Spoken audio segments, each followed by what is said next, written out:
नहीं देखिए, मेरे तो लोकसभा का इलेक्शन 20 तारीख को पूरा हो गया। उसके बाद में मैं 1990 में पहली बार कार सेवक के रूप में अयोध्या गया था।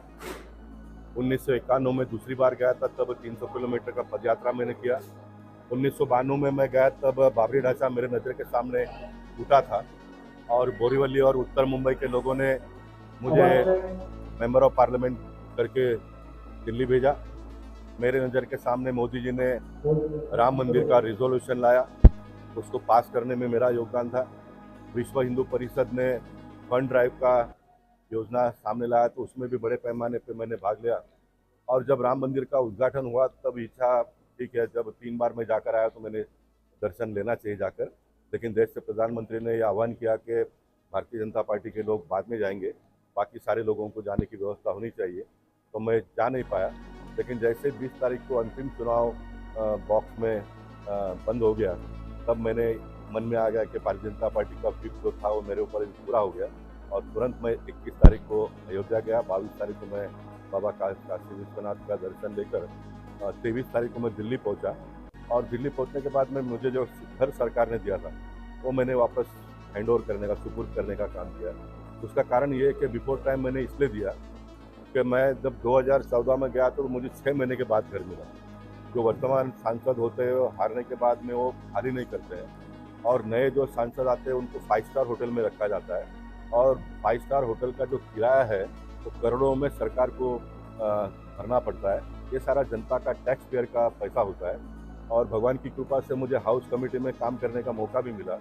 तो मैंने उसमें प्रस्ताव रखा था कि चुनाव डिक्लेयर होने के बाद में जिस मेंबर ऑफ पार्लियामेंट को आप टिकट नहीं देते हो वो तो जीत कर आने वाला नहीं है, जब टिकट ही उसको नहीं मिल रहा है तो उसका घर 15 दिन का उसको समय देकर उससे ले लेना चाहिए। दूसरे चरण में जो एमपी चुनाव लड़ते हैं लेकिन हार गए, समझो, जो जीता है वो तो वापस आएगा, उसको वही घर पे रहेगा, लेकिन जो हार गया वो तो वापस आने वाला नहीं है, तो उसको भी एक समय मर्यादा देकर उसके पास से भी घर खाली करके ले लेना चाहिए, ताकि नया जो चुनकर आते हैं उनको डायरेक्ट घर मिले। इस प्रकार की व्यवस्था होनी चाहिए। जब मैं ये सुझाव सरकार को देता हूँ तो ये मेरे ऊपर लागू होता है, ऐसा मेरा हमेशा मानना है। इसलिए मैंने सबसे पहला हैंड ओवर करके रात को मैं 11:30 बजे मुंबई पहुँचा, और आज 10 बजे पहला ये रियल एस्टेट एजेंट का एसोसिएशन का फ्लड डोनेशन का कैंप मैंने अटेंड किया। बहुत लंबे समय से लोग ये कैंप कर रहे हैं, और गत बार का रिकॉर्ड इनका 153 बॉटल इकट्ठा इन्होंने किया, और आज कम से कम 51 2 घंटे में हो गए। मुझे लगता है कि गए बार का रिकॉर्ड भी ये ब्रेक करेंगे, क्योंकि वर्तमान पत्र में मुंबई के ब्लड बैंक में ब्लड कम है, इस प्रकार की खबरें छपकर आ रही है।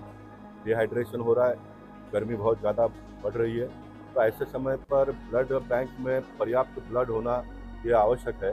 इसलिए रियल एस्टेट एसोसिएशन के लोगों का मैं शुक्रिया अदा करना चाहूँगा, उनका अभिनंदन करना चाहूँगा। वेल टू डू परिवार के सारे लोग हैं, उसके बावजूद भी सरकार का किसी भी प्रकार का नियंत्रण न होते अपने आप में ये कार्य वो लगातार निरंतर करते रहते हैं। इसलिए एक सांसद के नाते उनका मैं अभिनंदन करता हूँ, उन्हें धन्यवाद देता हूँ, और चाहूँगा कि इस प्रकार का काम मुंबई शहर के हर सेवाभावी संस्था के लोग अपने अपने माध्यम से करते रहे। सरकार का काम करती है, लेकिन सरकार के अलावा बहुत बड़ी ताकत इस प्रकार के सेवाभावी संस्था के लोगों के माध्यम से होता है। तो यह सब काम हम सब लोगों ने निरंतर करते रहना चाहिए, ऐसा भाव है।